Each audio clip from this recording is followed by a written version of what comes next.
नमस्कार विद्यार्थी मित्रांनो, ॲक्शन झोनच्या ई-लर्निंग प्लॅटफॉर्ममध्ये आपले स्वागत आहे.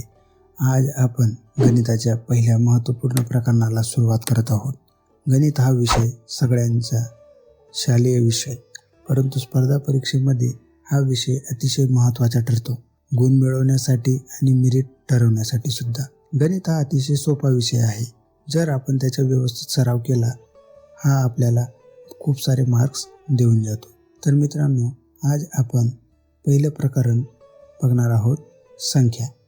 संख्यांविषयी आपण बरीच माहिती घेतलेली सुद्धा आहे, परंतु ती माहिती आपल्याला बऱ्याच वेळेला विस्मरणात गेलेली असते आणि यावर बरेच प्रश्न स्पर्धा परीक्षेमध्ये विचारलेले असतात. स्पर्धा परीक्षेत अत्यंत महत्त्वपूर्ण व पायाभूत प्रकरण आहे, त्यामुळे याला खूप महत्त्व आहे.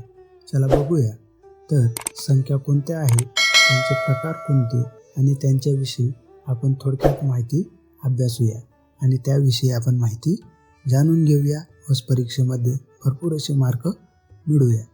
संख्या व प्रकार. नैसर्गिक संख्या, पूर्ण संख्या, पूर्णांक संख्या, समसंख्या, विषम संख्या, मूळ संख्या, संयुक्त संख्या, परिमेय संख्या, अपरिमेय संख्या, वास्तव संख्या. तर हे आहेत संख्यांचे काही प्रकार. आता बघूया त्यातली नैसर्गिक संख्या. ज्या संख्यांचा वापर व्यवहारात केला जातो, जसे विविध वस्तू मोजण्यासाठी, समूहातील व्यक्तींची संख्या मोजण्यासाठी आपल्याला नैसर्गिक संख्येचा वापर आपण करतो. एखाद्या रांगेत व्यक्ती उभ्या असतील तर त्या जर मोजायच्या असतील तर आपण 1, 2, 3, 4 अशा क्रमाने आपण त्या मोजतो. तर याच संख्यांना नैसर्गिक संख्या असे सुद्धा म्हणतात. नैसर्गिक संख्या 1 पासून ते अनंतपर्यंत आहे. 1 ही सर्वात लहान नैसर्गिक संख्या आहे. 0 ही नैसर्गिक संख्या नाही. या अंकाचा उपयोग केवळ स्थानदर्शक म्हणून करतात. ऋणभारित म्हणजे ज्यांना वजा चिन्ह आहे अशा संख्या नैसर्गिक संख्या नसतात. पूर्ण संख्या. नैसर्गिक संख्येच्या अगोदर 0 लिहिल्यास तयार होणाऱ्या संख्यांना पूर्ण संख्या म्हणतात. नैसर्गिक संख्यांच्या आधी 0 जर आपण त्या ठिकाणी टाकला तर त्या ठिकाणी तयार होणाऱ्या सर्व संख्या या पूर्ण संख्या होतात. पुढे पूर्णांक संख्या. सर्व नैसर्गिक संख्या 0 आणि नैसर्गिक संख्यांच्या विरुद्ध संख्या मिळून येणाऱ्या संख्यांना पूर्णांक संख्या म्हणतात, किंवा ज्या संख्येची किंमत पूर्ण असते तिला पूर्णांक संख्या म्हणतात. 0 सोबत पूर्ण नैसर्गिक संख्या या पूर्णांक संख्या असतात. या ठिकाणी संख्या रेषेचा विचार आपल्याला घ्यावा लागणार, कारण की संख्या रेषेवर -1, -2, -3 या पद्धतीने एका बाजूला संख्या येतील आणि मध्यंतरी 0 आणि 0 नंतर 1, 2, 3 या पद्धतीने दोघं टोकाला त्या सलगपणे सुरू असतील. या गोष्टी लक्षात घेऊन आपल्याला त्या सगळं पूर्णांक संख्या असणार. पूर्णांक संख्यांची जर काही गोष्ट महत्त्व विशेष असेल तर ती की पूर्णांक संख्यांची बेरीज ही पूर्णांकच येते. पूर्णांक संख्यांची वजाबाकी पूर्णांकच असते. पूर्णांक संख्यांचा गुणाकार हा पूर्णांक येतो. समसंख्या. ज्या संख्येस 2 ने पूर्ण भाग जातो किंवा संख्येच्या एकक स्थानी 2, 4, 6, 8, 0 या अंक असतात तर त्या समसंख्या होय.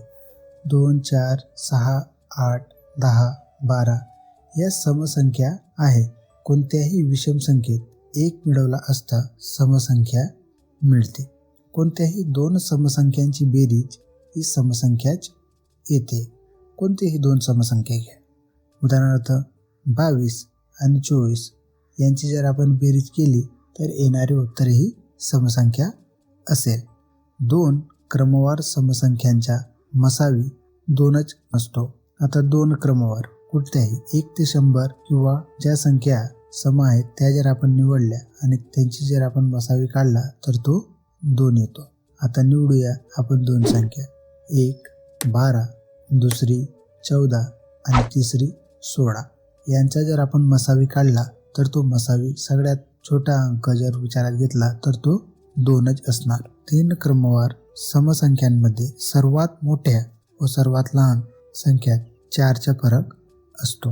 आता कोणत्याही 3 क्रमवार समसंख्या जर आपण विचारात घेतल्या, उदाहरणार्थ 2, त्यानंतर 4 आणि 6. आता 6 ही सगळ्यात मोठी समसंख्या आहे 3 संख्यांमधली आणि 2 ही सर्वात लहान. यांची जर आपण वजाबाकी करून बघितली, 6 मधून जर 2 कमी केले तर 4चा फरक त्या अंतर्गत आला. आता आपण कोणत्याही 2 संख्या घेऊया, 32 त्यानंतर 34 आणि 36. 36 मधून जर आपण 32 वजा केले तर त्या ठिकाणी फरक सुद्धा सारखाच असणार.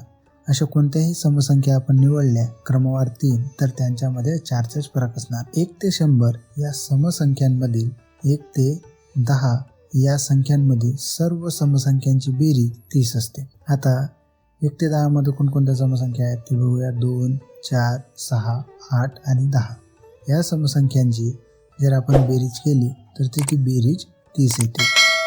विषम संख्या, ज्या संख्येला 2 ने निशेष भाग जात नाही त्यांना विषम संख्या म्हणतात. आता ज्या ठिकाणी थोडक्यात सांगायचे झाले की ज्या संख्येला 2 ने पूर्ण भाग न जाता बाकी 1 शिल्लक राहते त्याला आपण विषम संख्या म्हणतो. विषम संख्येच्या एकक स्थानी 1, 3, 5, 7, 9 यापैकी कोणताही एक अंक असतो. 2 क्रमवार विषम संख्यात 2चा फरक असतो. आता 2 क्रमवार संख्या उदाहरणार्थ 5 आणि 7 यांच्यामध्ये 2चा फरक आहे. अशा आपण कोणत्याही 2 क्रमवार विषम संख्या घेतल्या त्यांच्यामध्ये 2चा फरक असतो. कोणत्याही 2 विषम संख्यांची बेरीज केल्यास ती समसंख्या येते. कोणत्याही 2 विषम संख्या घ्या, उदाहरणार्थ 23 आणि 27 यांची जर आपण बेरीज केली तर ती 50 येते आणि ती एक समसंख्या आहे. जसं आपण समसंख्यांमध्ये अभ्यासलं की 2, 4, 6, 8 आणि 0 यातला कोणताही अंक हा एकक स्थानी आला तर ती संख्या समसंख्या होते. कोणत्याही समसंख्येत 1 मिळवला असता विषम संख्या मिळते. कोणत्याही समसंख्येत उदाहरणार्थ 2 मध्ये 1 जर मिळवला तर येणारी संख्या 3, त्यानंतर 4 मध्ये 1 मिळवला तर 5, 6 मध्ये 1 मिळवला तर 7. या पद्धतीने पुढची क्रमागत एक संख्या मिळवली, समसंख्येमध्ये 1 मिळवला तर विषम संख्या मिळते. 1 ते 10 संख्यामध्ये सर्व विषम संख्यांची बेरीज अर्ध्या समसंख्या आहेत आणि अर्ध्या विषम.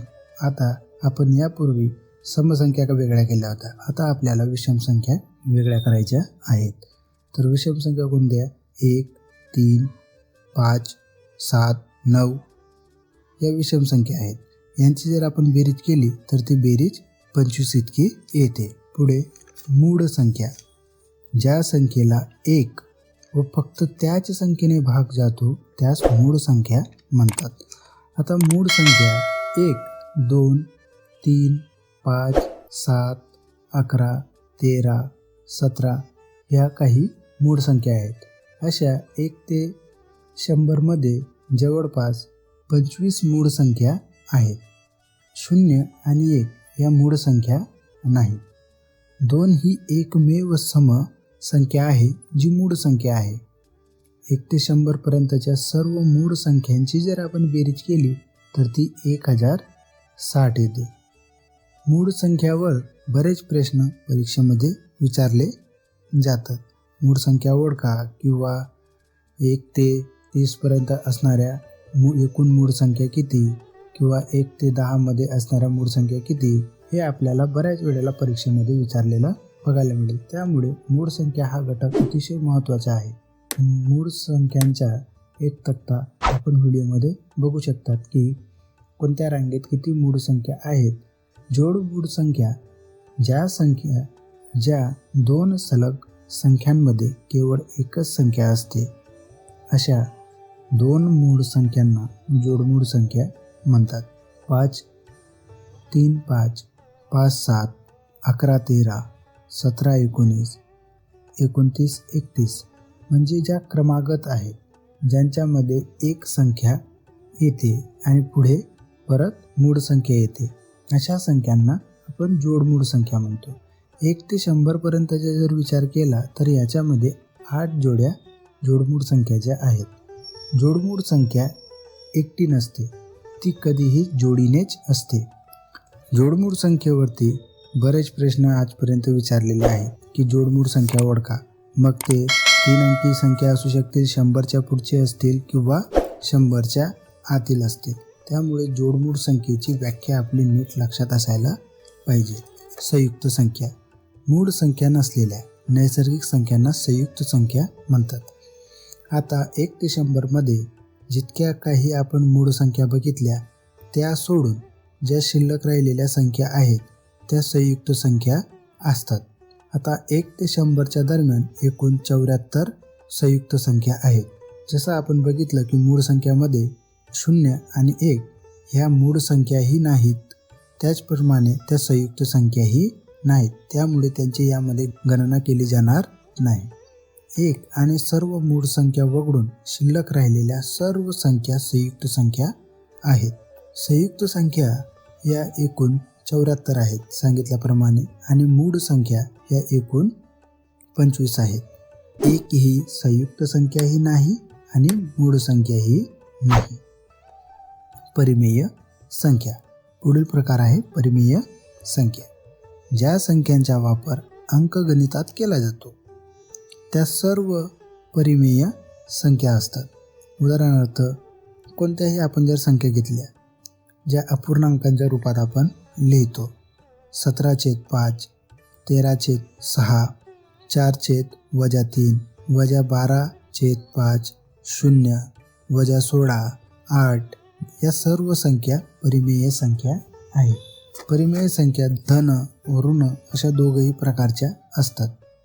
0 व ऋणभारित संख्या यांचा व्यवहारात वापर केला जात नाही, परंतु अंकगणितात यांचा वापर केला जातो. आपण व्यवहार करत असताना 0 आणि वजा चिन्हांचा वापर करत नाही, परंतु अंकगणितात उदाहरणं सोडवताना याचा वापर करावा लागतो. कारण की येणारे बरेच उत्तरे हे चिन्हाच्या आधारे आपल्याला स्पष्ट करावे लागतात. त्या ठिकाणी 0 सुद्धा उत्तर असते तर आपल्याला 0 म्हणून अशा संख्या ही परिमेय संख्या असतात. पुढे आहे अपरिमेय संख्या.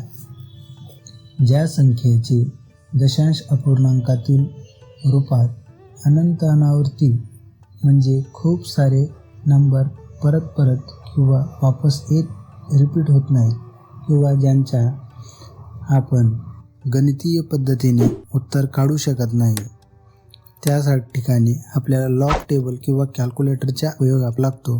अशा संख्या आपण अपरिमेय संख्या मानतो.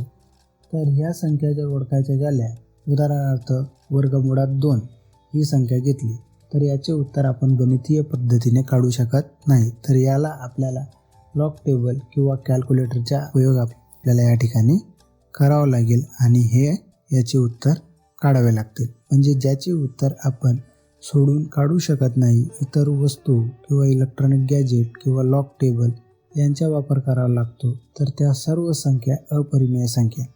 उदाहरणार्थ अपरिमेय संख्या जर बघितली तर 1/4, 1/6 अशा संख्या की ज्यांना आपण भाग दिला तर ते उत्तर कधीही एका पॉईंटला थांबणार नाही, तर ते एक कंटिन्यू पद्धतीने सुरूच राहणार. त्यामुळे अशा उत्तर येणाऱ्या संख्या या अपरिमेय संख्या असतात. वास्तव संख्या. सर्व परिमेय संख्या व अपरिमेय संख्या यांना वास्तव संख्या असे म्हणतात. नैसर्गिक संख्या, पूर्ण संख्या आणि पूर्णांक संख्या या सर्व संख्या परिमेय संख्या आहेत. सर्व परिमेय संख्या या आणि सर्व अपरिमेय संख्या जशा वाक्यामध्ये सांगितले आहे या सर्व वास्तव संख्या आहेत. सर्व वास्तव संख्या रेषेवर आपण दाखवू शकतो.